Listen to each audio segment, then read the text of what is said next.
Hello, welcome to Across the Park, the big match preview. Everton versus Manchester United in the magic of the FA Cup. I'm not feeling so magic. It's the morning after the night before for me, but delighted to be joined by someone who I think is feeling a lot better than me. It's Tony from the WebbyONeill Manchester United fan channel. Tony, first of all, thanks for joining us. How are you doing? Well, I woke up this morning with a cold, but it's nothing compared to how you Evertonians have woke up. But hey, that's football. You've got to deal with it, just like I'm dealing with my cold. I'm fine. Glad to be here. No, I appreciate it. Just chatted off air briefly there, didn't we? And sorry you've got a cold, but try waking up an Evertonian. I've just done another show this morning talking about it all. I don't really want to talk about it again, but I'm sure you might take me down that road as we get into it. Without a shadow of a doubt, we'll get there.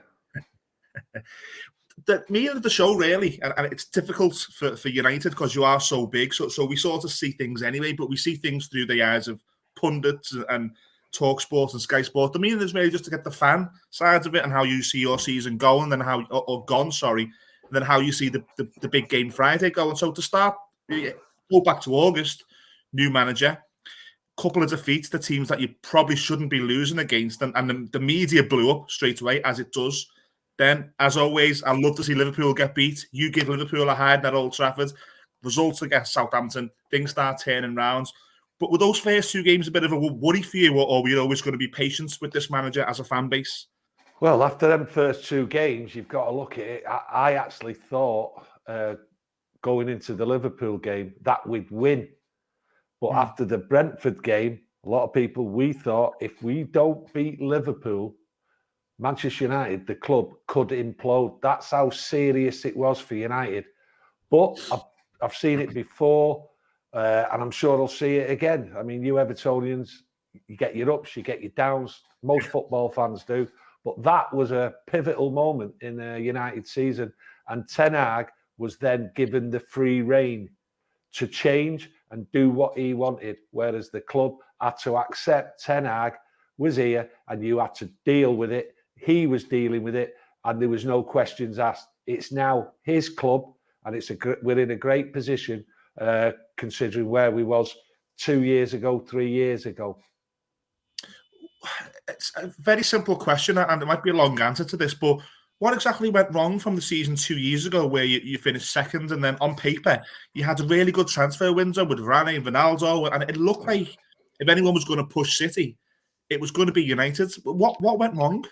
Well, first thing, you don't win anything on paper. We all know that. What it is, I think, as a United fan, me and people of my generation, my age, 60-odd, 50s, things like that, we was conned into this media thing about how good Manchester United was. We was not aware of all the troubles, all the strife, and really all the chaos behind the scenes with the players. I think what's happened here at Manchester United, the managers haven't took hold of the squad, of the media. They haven't dealt with it well. And to be honest with you, I don't think there's been a long-term plan here at Manchester United. I think it's been very poor. The owners, as we all know, are a joke. They're only here to suck money out of a business. But that seems to be the way of football with a lot of owners nowadays. So the club was in turmoil. But on the face of it, you couldn't see it. And it was only under the last 6 months of Ollie's reign, it all came crashing down. And with the owners, the way they implemented, putting a new Ranić in there, it was just carnage. There was no plan. And if you go back to the previous manager, under Fergie, under David Gill, and before that, there was always a 10-year plan. And what it is, I think you as a club have no plan, and you've got the pure turmoil, what's out there, what we couldn't see from our club. You have no plan. We've not had a plan. And now our season has turned round, and we've got a manager who has a plan, who knows how to deal with footballers, who is strict and is bringing the culture back. We've lost our identity as a club behind the scenes, as players wanting to play for Manchester United and wanting to get them back up there. It was all about, as we see it, money, Facebook, things like that, Instagram. That's how these footballers are. You've got exactly the same problem with your players coming for money, with your owners, with everyone in the background, short term, looking after themselves. That's what it is, and that's what Manchester United have gone through, and it's all changed here now. So we'll have a few bumps along the way here, without a shadow of a doubt, but the future is good because the manager, he has got a plan. Yeah, I think you've mentioned Everton there and referring to us. I mean, it's chaotic as an Evertonian. It's absolutely chaotic. I always look across at you guys, and it seems, albeit at a higher level, it seems like you've gone through a lot of chaos with different areas of the club. The fan base have never been with the owners, but maybe more so now than ever. It's vocal. But with this manager coming in, has he got... I don't think you can ever have 100%, but has he got close to 100% of the fans behind him than anyone else previously? Listen, this manager, I don't see any dissent, any criticism in any way of this manager, because what it is, all the previous managers, no matter what's happened, the players have always thrown them under the bus. This manager is doing what he wants in the right way. That's how we see it. And he needs 100% to be in charge. And whatever happens, it'll all be down to him. He's not having anyone behind the scenes throw him under the bus. And that is what's needed. So you currently, at the moment, sit in the Champions League places. Yeah. Was that the ambition at the start of the year? And is that still the ambition now? Or is there expectancy of more? Is there expectancy of maybe getting closer to City, putting a trophy in the cabinet? At Manchester United, there should never be an ambition to get in the top four, because it means nothing. It means nothing. To a football fan, getting in the top four should mean nothing. At Manchester United, it should all be about competing and going for trophies, winning the league and any trophy what comes along. That's what it should be all about. Getting in the top four, being in the top four at the moment, yeah, it's nice for a lot of Manchester United fans, but what does that mean now? It means nothing. Getting in the top four has only been the ambition of the Glazers who own the club, because then it's the financial for them. That's all. From a fan's point of view, it's embarrassing to be screaming, let's get in the top four, as though that's it, as though it's an achievement. No, I was brought up, you win the league, you're in the European Cup. And that's how I've been brought up. You win something, you get the rewards. Finishing second, third and fourth is no reward for any fan. No reward whatsoever. Yeah, I think... Sorry. Oh, it's okay. Sorry, my mate. I was just going through one of my rants. That's what I mean. Yeah, your headphones burst off. You get that passionate. I'm just saying. saying. I get passionate. I think a lot of fans now in this day and age, I personally think the way fans feel that way, or they aspire to that, is because more than ever, the financials are spoken about. When I was growing up, I didn't know if Everton had money or not. It was just geared to, can you be successful on the pitch? Can you come down the city centre with a trophy on the open top bus at the end of May? That's all I wanted. And now there's people who are a lot younger than me who were talking about FFP and that Everton have to sell players to balance the books. And I just think it's out there that much now that people have all more or less been brainwashed into thinking top four is success. Yeah, but what it is, you can say brainwashed, and that's the media and everything else. But each generation changes, and I accept what the generation, 2 generations behind me, another generation, what they want, what they listen to. You have to remember, you and I was not brought up with 24-hour media. Constant. It was very lucky for us when I was a young lad to see news on Manchester United until the Friday. That's how it was, the day before a game. Whereas now, the interaction, right, and it's all geared up for interaction between fans, young fans what want to learn about the club. It's all there. So you have to accept that and really just accept that we're growing old. Yeah, it's not nice. It's not nice. No, it's not nice, no. I'm an Evertonian and I'm growing old. I feel even more depressed talking when I came on. There's only one question really left on this season before we do move on a little bit. Yeah. I can't not ask you. I've heard what Rio Ferdinand thought about it. I've heard what Gary Neville thought about it. I've heard what every pundit has thought about it. The Cristiano Ronaldo saga, which sort of started in the summer. As soon as Ten Hag came in, first few questions were on Ronaldo. The media drive that. He doesn't start the season. He then comes back into the team. There's then media talk that he's unsettled. He then does the Piers Morgan interview and he's gone. What was it like for you as a fan to watch that? What were your feelings on it? And has he tarnished any part of his legacy by the way it ended? Oh, listen, he tarnished his legacy when he first left. So let's get that right. He turned round and said that United treated him like a slave. Okay. Great footballer. You can't take it away from him. But at the end of May, he turned round and said he wants to play Champions League football.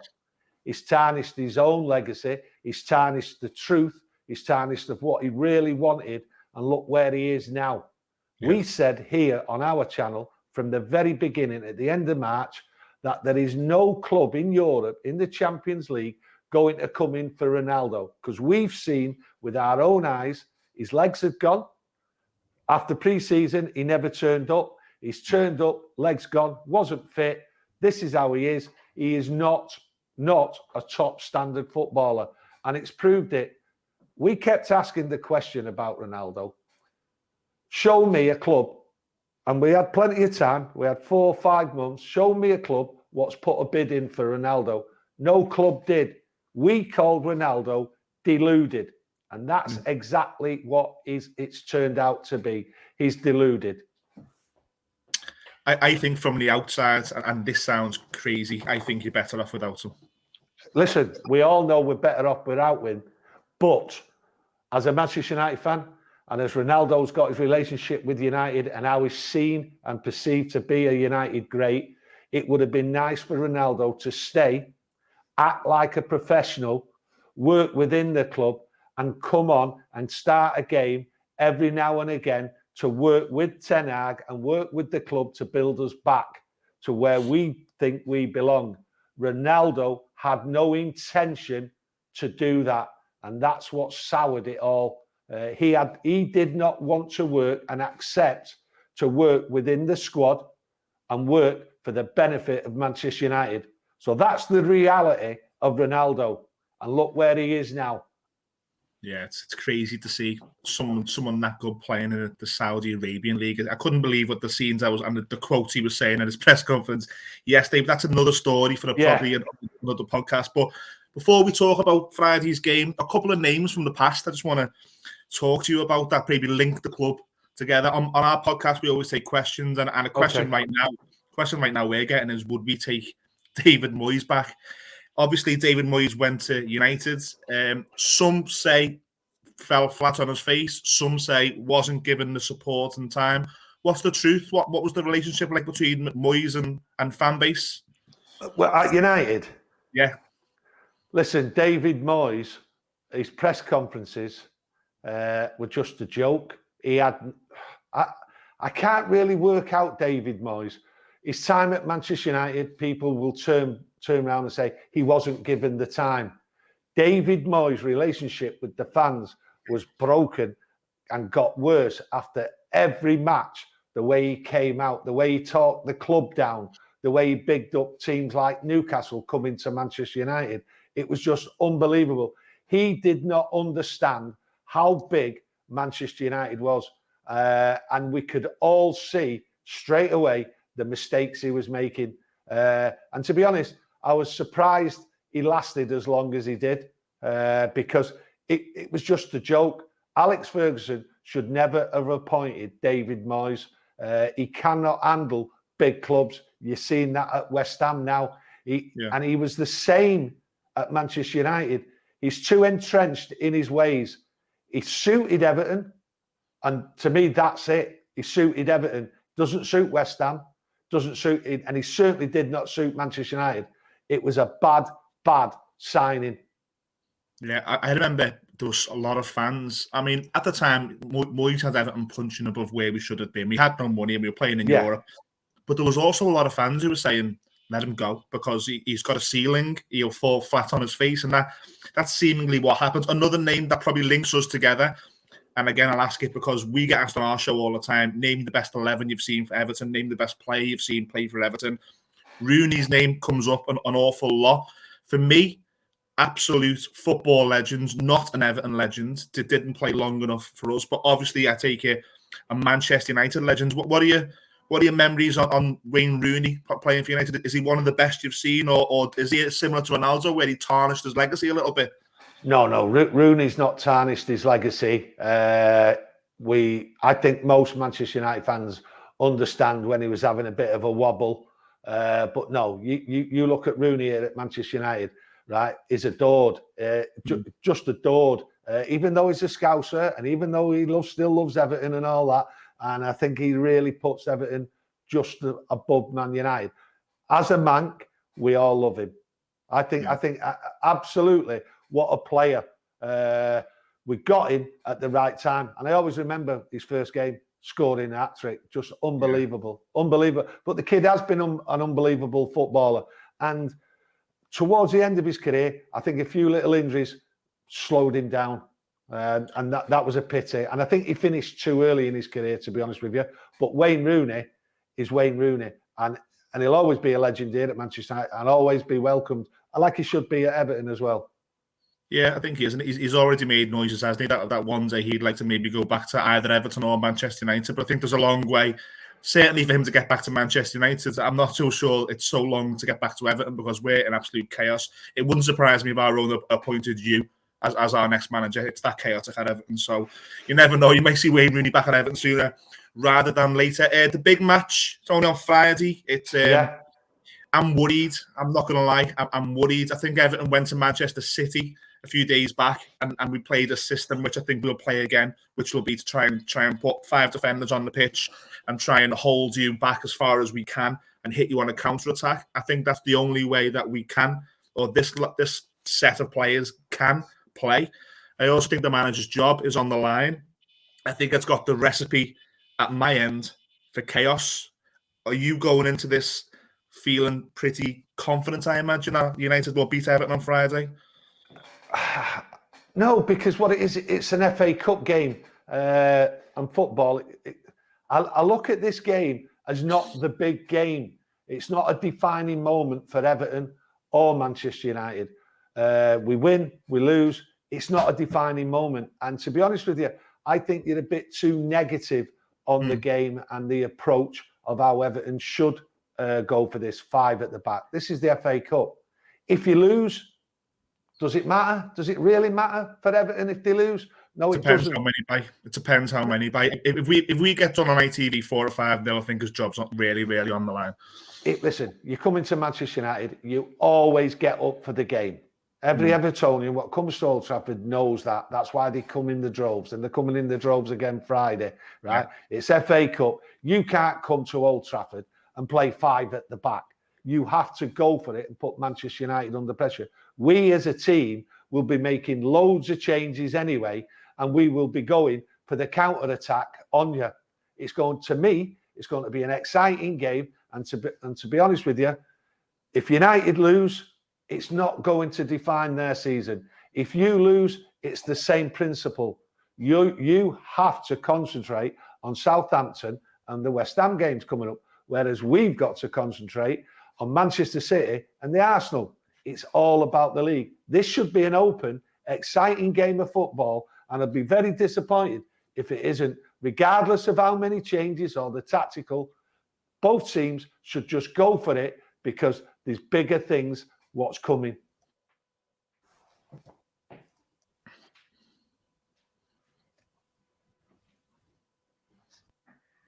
Yeah, so sorry, just broke up there a bit. Came back now. Yeah.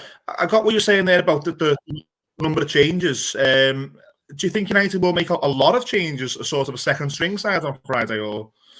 Yeah, they'll make a few changes. They've been making changes over the last 2 or 3 games anyway, because of the World Cup and things like that. But it's worked out well, because every player what's come in. This is why I don't have a worry about who comes in. Every player what's coming in is coming into a system and understands it and just formed and just walked straight into it as though like he's been there for months.